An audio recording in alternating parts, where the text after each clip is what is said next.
గణేశాయ నమః, గాయత్రీదేవి నమః, మహాసరస్వతి నమః, మాతాపితృభ్యో నమః. ముందుగా ప్రేక్షక వీక్షణ భాషలందరికీ కూడా 2026 ఆంగ్ల నూతన సంవత్సర శుభాకాంక్షలు. ఈ సంవత్సరం అంతా, ఈ కొత్త సంవత్సరం అంతా కూడా మీ జీవితంలో సకలైశ్వర్య భోగభాగ్యాలు కలగాలి అని, సమస్త కోరికలు నెరవేరాలి అని, ఉన్నతమైన స్థాయిలోకి మీరు అందరూ వెళ్ళాలని, ఐరారోగ్య ఐశ్వర్యాలతో ఉండాలని మా గాయత్రి అమ్మవారిని ప్రార్థన చేస్తూ, అయితే ఈ 2026 సంవత్సరం నూతన సంవత్సరం ద్వాదశ రాశుల వారికి కూడా ఎలా ఉండబోతుందో చూద్దాం. ముఖ్యంగా ఏమిటంటే కనుక ఈ 2026 జనవరి నుండి 2026 డిసెంబర్ వరకు కూడా గోచార గ్రహగతులు ఎలా ఉన్నాయి, దాన్ని బట్టే కదా మనకు మొత్తం ఈ యొక్క జాతకం ఆధారపడుతుంది. అంచేత గోచార గ్రహగతులు ఎలా ఉన్నాయి ముందర తెలుసుకునే ప్రయత్నం చేద్దాం. అయితే గురుడు జనవరి అంటే ముఖ్యంగా జనవరి నుంచి జూన్ దాకా కూడా 1వ తారీఖు వరకు కూడా మిథునంలో ఉంటాడు. తర్వాత కర్కాటకలో ప్రవేశం చేస్తాడు. ఎందుకంటే ప్రధానమైనటువంటివి ఎక్కువగా మారేటటువంటి గ్రహాలు ఏమిటంటే కనుక గురుడు, శని, రాహువు, కేతు అనేటటువంటి లాంగ్ టర్మ్ కానీ మారవు.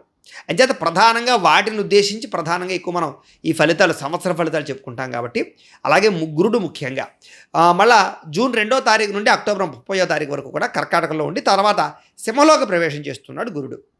అలాగే శని ఏం చేస్తున్నాడు, శని ఎక్కడ ఉంటున్నాడంటే కనుక ఈ సంవత్సరం అంతా ఇంకా మీనంలోనే ఉంటాడు. పెద్ద ఈ సంవత్సరం మార్పు లేదు శనిలో.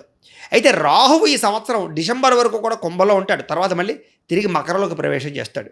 కేతు ఈ సంవత్సరం డిసెంబర్ వరకు కూడా సింహంలో ఉంటాడు, తర్వాత మళ్ళీ కర్కాటకలోకి ప్రవేశిస్తాడు. మిగతా రవి కానీ లేకపోతే కుజుడు కానివన్నీ కూడా నెలకి 45 రోజులకి అలా మారిపోతూ ఉంటారు.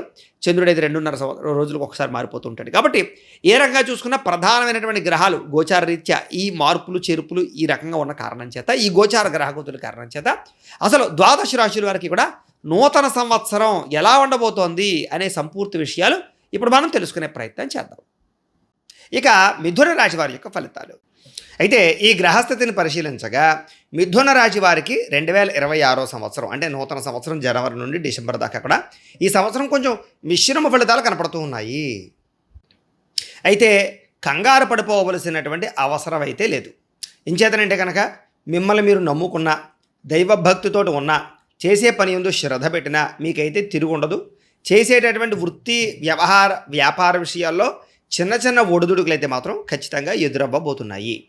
అయితే ప్రతి సమస్యని కూడా ఎదుర్కోవడానికి ముఖ్యంగా మనకుండే అనుభవ జ్ఞానం కానీ, సమాజాన్ని అర్థం చేసుకోవడం కానీ, లేదా మనం ఏమి తప్పులు చేస్తున్నామో ఆ తప్పులు సరిదిద్దుకోవడం కానీ చేసినట్లయితే ఎటువంటి సమస్య నుంచైనా మనం బయటపడతాం. కాబట్టి కంగారు అయితే పడిపోకండి. ఒడిదుడుకులు అన్నమాట అయితే నిజమే, కానీ మీరు వాటన్నిటి నుంచి బయటపడేటటువంటి అవకాశం కనబడుతోంది మీకు రాబోయేటటువంటి రోజుల్లో.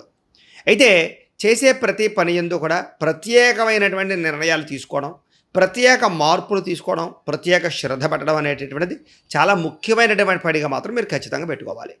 అలాగే మానసిక ఆందోళన ఎక్కువ కనపడుతోంది. ముఖ్యంగా ఇంచేతనంటే కనుక ఏం జరుగుతుంది, భవిష్యత్ ఏంటి, నేను ఇంకా ఏదో చేసేయాలి, ఏదో చేయలేకపోతున్నాను, ఇలాంటి ఆందోళనకి గురయ్యేటటువంటి వ్యవహారాలు బాగా ఎక్కువగా కనపడుతున్నాయి. కాబట్టి చాలా జాగ్రత్తగా వ్యవహరించవలసిన అవసరం కనపడుతోంది. ముఖ్యంగా అందుకనే ధ్యానము, మెడిటేషనము, ఆధ్యాత్మిక చింతన పెంచుకునే ప్రయత్నం మాత్రం ఖచ్చితంగా చేయండి.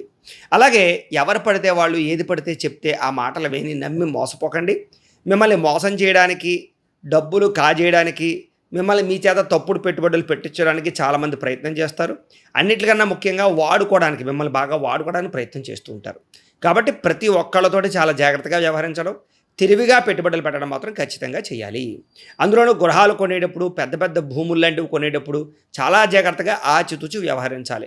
కంగారు పడిపోవడము, ఇంక ఇది ఉండదేమో, ఎవడో కొనేసుకుంటాడేమో, ఇంకా నాకు దొరకదేమో, ఇలాంటిది ఇంక ప్రపంచంలో లేదేమో, ఇలాంటి కంగారు తొట్టుపాటుతనంతో ఎదరికి వెళ్ళడం వల్ల అనేక రకాల పెట్టుబడుల విషయంలో అవకతవకలు, సమస్యలు కొని తెచ్చుకునే అవకాశం కనపడుతుంది.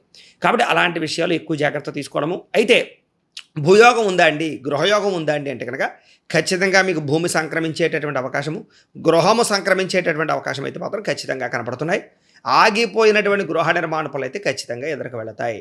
అన్నిటికన్నా ముఖ్యంగా ఉద్యోగ ప్రయత్నాలు చేసే ప్రతి ఒక్కరూ కూడా కాన్ఫిడెంట్గా ఉండాలి. నాకు ఉద్యోగం రాదేమో అనే భయం మాత్రం పెట్టుకోకండి. ఇంచేతనంటే ఈ ముఖ్యంగా ఈ రాబోయే రోజుల్లో మీకు జరిగే చిన్న చిన్న పరిణామాలు ఏంటంటే కనుక కొంచెం ఊగిసలాడుతూ ఉంటాయి. అవకాశాలు వచ్చినట్టు చేజారుతుండవు. కాబట్టి కంగారు పడిపోకుండా ప్రయత్నం మాత్రం ఖచ్చితంగా చేయాలి. అలాగే 1కి 10 సార్లు తిరగడమో, 1కి 4 సార్లు అడగడమో చేసుకున్నట్లయితే కనుక మీకు ఖచ్చితంగా ఉద్యోగ అవకాశాలు అయితే మాత్రం వస్తాయి. అయితే గతంలో చేసినటువంటి తప్పులు కానీ, గతంలో చేసినటువంటి తప్పిదాలకు సంబంధించినటువంటి ప్రభావం కానీ మీ మీద బాగా పడుతోంది. కాబట్టి పొరపాట్లు మళ్ళీ చేయకుండా మాత్రం చాలా మంచి నిర్ణయాలు తీసుకోండి. ఎవరితోనైనా మాట్లాడేటప్పుడు, స్నేహితులతో మాట్లాడేటప్పుడు, కుటుంబ సభ్యులతో నిర్ణయాలు తీసుకునేటప్పుడు చాలా జాగ్రత్త. ఎందుకంటే అనవసరమైనటువంటి వివాదాల వల్ల కుటుంబ వ్యక్తులతోటి అనవసరమైనటువంటి తగాదాలు, చికాకులు, సమస్యలు కొని తెచ్చుకునే పరిస్థితులు, ప్రభావాలు బాగా కనపడుతున్నాయి. కాబట్టి అలాంటి వ్యక్తులతోటి, అలాంటి వ్యవహారాలతోటి చాలా జాగ్రత్తగా మీరు మెలగవలసినటువంటి అవసరం కనపడుతోంది. అలాగే భార్యాభర్తల మధ్య కూడా చికాకులు బాగా పెరుగుతాయి. కాబట్టి మాట అనేసుకోవడము, నోరు జారడము, అనవసరంగా వివాదాలు పెట్టుకోవడము చేయకండి. అలాగే ప్రేమికుల మధ్య కూడా అనవసరమైన గొడవలు కానీ, అనుమానపు ఆలోచనలు కానీ, తగాదాలు కానీ, క్లేశాలు కానీ, కొత్త సమస్యలు మీ అంతా మీరు కొని తెచ్చుకోవడం కానీ చేసే అవకాశాలు ఉన్నాయి. కాబట్టి చాలా జాగ్రత్తగా సామరస్యంగా ఉండే ప్రయత్నం చేయండి. అలాగే ఎవరితోటైనా ప్రయాణాలు చేసేటప్పుడు, కొత్త వ్యక్తుల్ని నమ్మేటప్పుడు, కొత్త వ్యక్తులకు పెట్టుబడులు పెట్టేటప్పుడు కూడా జాగ్రత్త. ఎందుకంటే నమ్మక ద్రోహులు పెరిగిపోతారు. ఎప్పటి నుంచో మిమ్మల్ని నమ్మున వారే, లేకపోతే మీకు సహాయం చేసిన వారు కూడా మోసం చేసే పరిస్థితులు రాబోయే రోజుల్లో రాబోతున్నాయి, గడ్డుకాలం. కాబట్టి చాలా జాగ్రత్తగా ఉండాలి. అన్నిటికన్నా ముఖ్యంగా ఆరోగ్యము. ఎందుకంటే చిన్న చిన్న అస్వస్థతకు గురయ్యే పరిస్థితులు, నడునొప్పులు, మెడ నొప్పులు, ఎముకలకి సంబంధించినటువంటి వీక్నెస్లు, నీరసము, నిస్సత్తువ లాంటి ప్రభావాలు కొంచెం కనపడుతున్నాయి. కాబట్టి కొంచెం ఎక్కువగా మంచి ఆహారాన్ని తీసుకోవడానికి, పౌష్టికమైన ఆహారం తీసుకోవడానికి ఎక్కువగా ప్రయత్నం చేయండి. మెంటల్ స్ట్రెస్ బాగా ఎక్కువగా కనపడుతోంది. అందులోనూ ఉద్యోగస్తులకు బాగా ఎక్కువగా కనపడుతోంది. అంటే వ్యాపారస్తులకు ఉండదని కాదు, వాళ్ళకు ఉండేది వేరు, వీళ్ళకు ఉండేది వేరు. ఏదైనా ముఖ్యంగా ఈ రాబోయేటటువంటి పరిణామాలన్నీ కూడా మెంటల్ స్ట్రెస్ వల్ల గురయ్యేటటువంటి రోగాలకు కారకత్వంగా రోగాలు వచ్చే పరిస్థితులు ఎక్కువ కనపడుతున్నాయి. కాబట్టి ఆరోగ్యము, స్ట్రెస్ తగ్గించుకునే ప్రయత్నం చేయడము, లేదా జరిగేది ఎలాగా జరగక మాందు మన ప్రయత్నం మాత్రం శ్రద్ధగా చేయాలి. అది ముఖ్యంగా. అందుకనే భగవద్గీత ఎందుకు చదవమంటారంటే కనుక కర్మ చేయ ఫలితం ఆశించకు. అది వస్తుంది. ఎంత రావాలో, ఎలా రావాలో, నువ్వు 100 రూపాయలు పెడితే 1000 రూపాయలు రావాలో, లేదా 100 రూపాయలు పెడితే 10 రూపాయలు రావాలో అంతా మన చేతిలో లేదు. అది అంచేత ఏంటంటే కనుక అది షేర్ మార్కెట్ లాంటిదే. మనం పని చేయడమే. ఫలితం ఎంత వస్తుంది, ఎంత రావాలి, ఎక్స్పెక్ట్ చేసాం అనుకోండి ఫలితాన్ని, అదంత రాకపోతే దెబ్బతింటూ ఉంటాం. మానసిక క్లేశాలు ఎక్కువ వస్తే సరిపోదు. అబ్బా ఈసారి బాగా వచ్చింది, ఇంకా బాగా రావడానికి ప్రయత్నం చేస్తాం. ఏంటి అందులో ప్రశాంతత ఉంది? అంచేత అలా కంగారు పడిపోయి ఏదో ఆందోళన చెందించుకోకండి. ప్రయత్నం మాత్రం త్రికరణ శుద్ధిగా చేయండి. అంటే మనసా వాచా కర్మణ చేసే పని మాత్రం శ్రద్ధగా మాత్రం చేయండి. మీరు విజయం అయితే ఖచ్చితంగా పొందుతారు. ఇది ప్రధానమైన విషయం. అలాగే విద్యార్థులు కూడా అంతే. విద్యార్థులు కూడా ఏంటంటే కనుక కష్టం మీద ఫలితాలు రాబోతున్నాయి తప్ప ఇదివరకుట్లా మీకు సాగేలా లేదు. ఎందుకంటే బాగా ఎక్కువగా పోటీతత్వం పెరుగుతుంది. ర్యాంకుల విషయంలో, పరీక్షల విషయంలో, అన్ని విషయాలను కూడా కొంచెం జాగ్రత్తగా కాన్ఫిడెంట్గా ఉండండి. వ్యామోహాలు తగ్గించుకోండి, వ్యవహారాలు చేయండి. అలాగే ఉద్యోగస్తులకి, ప్రభుత్వ ఉద్యోగస్తులకి, గవర్నమెంట్ ఉద్యోగస్తులకి కూడా అద్భుతమైనటువంటి అవకాశాలు రాబోతున్నాయి, మార్పులు రాబోతున్నాయి. శ్రమకు తగ్గ ఫలితం అయితే రాబోతోంది. ఉద్యోగపరంగా ఎటువంటి బెంగ పెట్టుకోక్కర్లేదు. కానీ విదేశాల్లో ఉండే ఉద్యోగస్తులకు మాత్రం ఒడిదుడుకులు, సమస్యలు, ఉద్యోగ గండాలు, ప్రమాదాలు కనపడుతున్నాయి. కాబట్టి అక్కడ విదేశాల్లో ఉండేవారు మాత్రం ఉద్యోగాలు చేసేటప్పుడు 1కి 10 సార్లు కీడించి మేలించండి. అంటే ఈ ఉద్యోగం పోతే ఇంకో పరిస్థితి ఏంటి, లేదా ఇంకో మార్పు ఏం తెచ్చుకోవాలనేటువంటి ఆలోచన మాత్రం ఆలోచించుకోవడం ప్రయత్నం చేయండి. దుబారా ఖర్చులు ఖచ్చితంగా తగ్గించుకోండి. ఇక మిగతా అన్ని రంగాలలోనూ కూడా, వ్యాపార విషయాల్లోనూ కూడా ఒడిదుడుకులు ఎదురైనా కూడా మీ యొక్క టాలెంట్ తోటి, మీ స్కిల్స్ తోటి అధిగమించుకోగలుగుతారు. రాబోయే రోజులు మీకు ఖచ్చితంగా మంచి అవకాశాలు అయితే రాబోతున్నాయి. కాకపోతే మీరు ఎక్కువ దైవబలం పెంచుకోవాలి. ఎందుకంటే అసలు మన జీవితం ఎలా ఉంటుంది, ముఖ్యంగా మీ జీవితం ఎలా ఉంటుందో తెలుసుకోవాలన్నా కూడా మీరు కింద కామెంట్లో మీ రాశి ఏంటో పెట్టినట్లయితే మీ పూర్తి జాతకం, మీ జీవితం అంతా ఎలా ఉంటుందో కూడా మేము దానికి సంబంధించినటువంటిది PDF రూపంలో మీకు వాట్సాప్కి పంపిస్తాం. కాబట్టి కామెంట్లో ఒకసారి మీ రాశి ఏంటి, మీ పేరేంటి పెట్టండి. మేము చక్కగా దాన్ని పంపిస్తాం. అదంతా మీరు చదువుకోవచ్చు. దాన్ని బట్టి మీ జీవితంలో ఏ వ్యాపారాలు కలిసి వస్తాయి, ఏ సమయంలో మీ జీవితం మారుతుంది, ఏ సమయంలో మీరు మంచి స్థాయిలోకి వెళ్తారు కూడా మీకు ఒక క్లారిటీ వస్తుంది. కాబట్టి దాన్ని బట్టి కూడా మీరు నిర్ణయాలు తీసుకోవచ్చు.